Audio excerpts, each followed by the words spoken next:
There's a group of people who survive 100-degree summers inside metal boxes with no air conditioning, no electricity, and no budget. Homeless people in cars and long-term van dwellers have figured out how to stay comfortable in heat that sends everyone else running for a hotel. A parked car in direct sun hits 140 degrees within an hour, and people die that way every summer. But the folks who live this life full-time almost never do. So what do they know that you don't? Today I'm walking you through 7 of their methods, all free or close to it, starting with the mistake that cooks more vans than anything else. Before we get into the list, one quick thing worth understanding. Heat gets into a van 3 ways. It radiates in through the glass, it conducts through the metal walls and roof, and it rides in on hot air. Every hack on this list attacks one of those 3 doors. The people who stay cool just stopped leaving all 3 doors wide open. All right, number 1. Number 1, park like the sun is hunting you, because it is. Walk through any Walmart parking lot in Phoenix at 7 in the morning and you'll notice something. The old vans, the ones with faded paint and curtains in the windows, are all clustered on the east side of the light poles and the scrawny parking lot trees. That's not an accident. Those drivers parked backwards in time. They asked where the shade would be at 4 in the afternoon,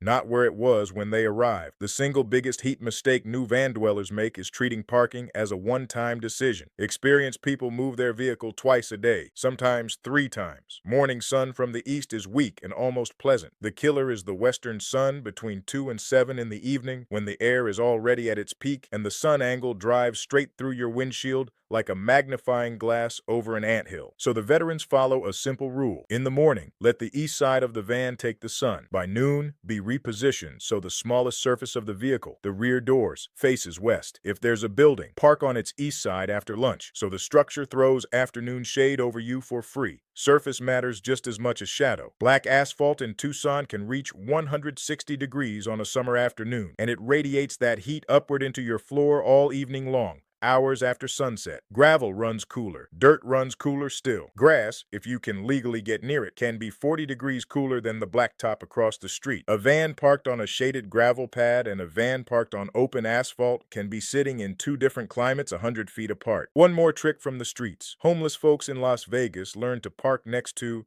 not under, large trucks and box vans. A semi-trailer throws a wall of shade 30 feet long and it moves predictably with the sun. Free shade, on wheels, all over every city in America, and when the sun finally drops, do the flush. Open every door and the rear hatch for 10 or 15 minutes at sunset and let the trapped air dump out all at once. A van holds its afternoon heat the way a cast iron pan holds a burner's, and one deliberate purge at dusk clears in minutes what a cracked window would take half the night to leak out. However, even perfect parking only slows the heat down. To actually stop it, you have to fight the sun at the glass itself, and that brings us to number 2. Number 2, turn your windows into mirrors. Glass is the great betrayer of every vehicle. Your van's windows make up maybe 10% of its surface area, but let in the majority of its heat because radiant solar energy passes straight through glass and then gets trapped inside. The same greenhouse effect that grows tomatoes in winter. Cracking a window doesn't fix this. You can't vent radiation. You have to reflect it, and you have to reflect it before it gets through the glass, or at least the moment it does. The gold standard among people living in cars is full reflective coverage. Every window, not just the windshield. A basic accordion windshield reflector from a gas station handles the front. For the side and rear windows, van dwellers cut panels of Reflectix, that silver bubble insulation sold in rolls at any hardware store, size to press fit into each window frame. About $20 covers an entire van. The panels last for years, and as a bonus, they give you total privacy, which matters enormously when you're sleeping in a parking lot. And if $20 isn't in the budget this week, the homeless community solved that too. Cardboard wrapped in aluminum foil, shiny side out, taped into the window. It looks rough, but physics doesn't care about looks. Interior temperature drops of 15 to 20 degrees from window coverage alone are completely normal. People report their dashboards going from untouchable to merely warm. The detail that separates veterans from beginners is which side the shiny surface faces. Reflective side out, always toward the sun, so the energy bounces away before it converts to heat inside your cabin. Put the silver facing inward, and you've built yourself an oven liner. If you want to go one step past most veterans, put the barrier outside the glass instead of inside it. An exterior windshield cover, or even a light-colored towel clipped under the wiper blades, stops the sun before it ever enters the cabin, and blocking heat outside the glass beats reflecting it from inside every time. Inside coverage is more convenient and stealthier. Outside outside coverage is colder. Pick based on where you're parked that day. Cover the glass, and you've closed the biggest door. But now you've got a new problem. A sealed, mirrored van holds its air like a thermos, and the air inside you is still producing heat, breathing out moisture, cooking slowly. Blocked windows without moving air is only half a system. The other half is number three. Number three, build a thermal chimney. Hot air rises. Everybody knows that, and almost nobody living in a vehicle actually uses it. A van parked in summer heat stratifies like a lake. The air near the ceiling can be 20 degrees hotter than the air at floor level. If you give that ceiling air a way out at the top and give cooler air a way in down low, the van starts breathing on its own. No fan, no power, just physics running continuously and for free. The full-time van dwellers who winter in Quartzsite, Arizona, and summer wherever they can afford to be, they build this deliberately. A roof vent, even a cheap non-powered one, is the exhaust. A cracked window down low on the shaded side of the van is the intake. The temperature difference itself drives the airflow. Hot air spills out the top, and it physically pulls cooler shaded air in through the bottom. That's a thermal chimney, the same principle that ventilated farmhouses for 200 years before electricity existed. No roof vent? The street version works almost as well. Crack a front window an inch on the shady side, and crack the opposite rear window 2 or 3 inches. The offset creates cross flow, and the bigger rear opening acts as the exhaust. People sleeping in sedans do this every night of the summer, and the difference between a car with smart cross ventilation and a sealed car is the difference between sleeping and suffering. 2 details make or break it. First, bug screens. A few dollars of mosquito netting and some magnets or tape around each opening, because one mosquito inside a van at 2 in the morning will cost you more sleep than the heat ever did. Second, always intake from shade. Pulling air from the sunny side just imports the problem. One cheap upgrade makes the whole system smarter. A $5 thermometer, or better yet 2 of them, one at the ceiling and one near the floor, shows you exactly how hard your chimney is working and which side of the van is genuinely the cool side. People are surprisingly bad at judging temperature by feel, and the folks who measure end up parking, venting, and sleeping in the right spot while everyone else guesses wrong. So far, everything we've covered manages the air around you where you're parked, but the smartest move in the entire van-dwelling playbook doesn't manage the heat at all. It simply refuses to be where the heat is. Number 4, use elevation like a thermostat. There's a rule of thumb every desert van dweller learns their first summer, and it changes everything once it clicks. Air temperature drops roughly 3 to 5 degrees Fahrenheit for every 1,000 feet you climb. That means when Phoenix is sitting at 110, the national forest roads above Flagstaff at 7,000 feet are in the low 80s. Same state, same day, same tank of gas you were going to burn anyway. This is why the experienced crowd treats altitude as their air conditioner. National forest land across the American West allows free dispersed camping, typically 14 days in one spot, and much of it sits at 5, 6, 8,000 feet in the pines, where summer afternoons are genuinely pleasant. The people you see suffering in a Home Depot parking lot in the low desert in July and the people relaxing under Ponderosa pines an hour up the mountain are often the same community, just at different stages of learning. And if the mountains are too far, the coast does the same job sideways. The marine layer along the Pacific keeps beach towns 20 and 30 degrees cooler than the inland valleys an hour away, which is why summer van dwellers cluster from San Diego up to Crescent City, while Bakersfield bakes at 108. Elevation or ocean, the principle is identical. Stop trying to beat the temperature where you are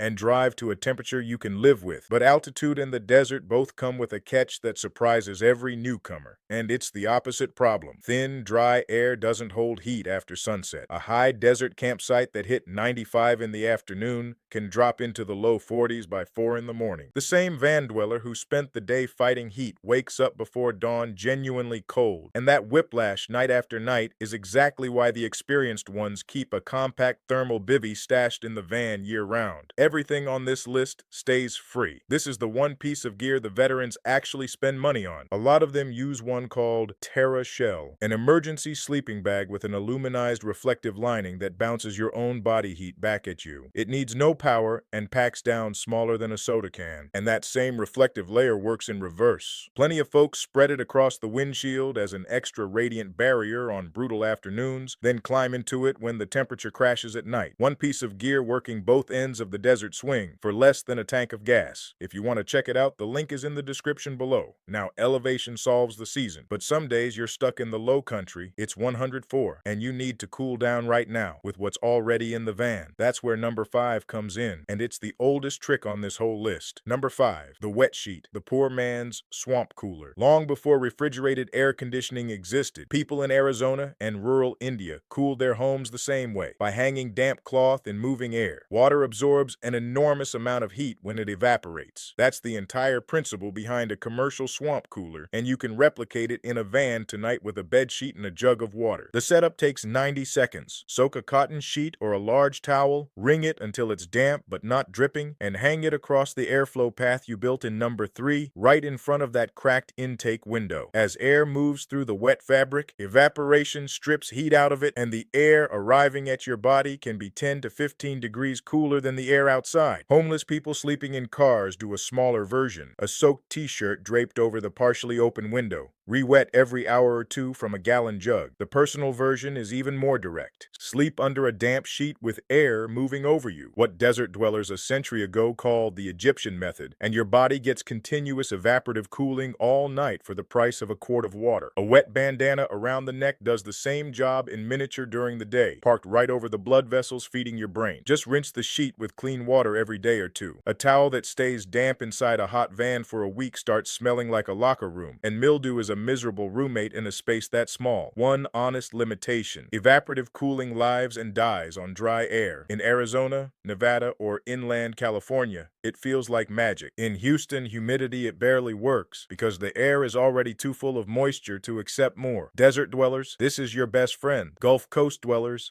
lean harder on the other 6, and that limitation points to something bigger the street veterans figured out long ago. On the worst days, you stop trying to cool the van entirely. The van is a lost cause. You cool the only thing that actually matters, and that's number 6. Number 6, forget the cabin, cool the body. There's a mental shift that separates people who suffer in vehicles from people who cope, and it sounds almost too simple. Your body doesn't care what the thermometer on the wall says. It cares about core temperature. Your body is a few dozen square feet of skin with a handful of high-traffic cooling ports, and if you service those ports directly, you can sit in 100-degree air feeling roughly fine. The number 1 tool is the frozen water bottle, and the homeless community has turned it into a science. Freeze 3 or 4 bottles wherever you can, a friend's freezer, some gas stations will do it if you ask kindly, or a cheap cooler with a bag of ice. At night, 1 bottle wrapped in a t-shirt goes against the femoral artery at the groin or inner thigh, another at the back of the neck. Those spots carry huge blood volume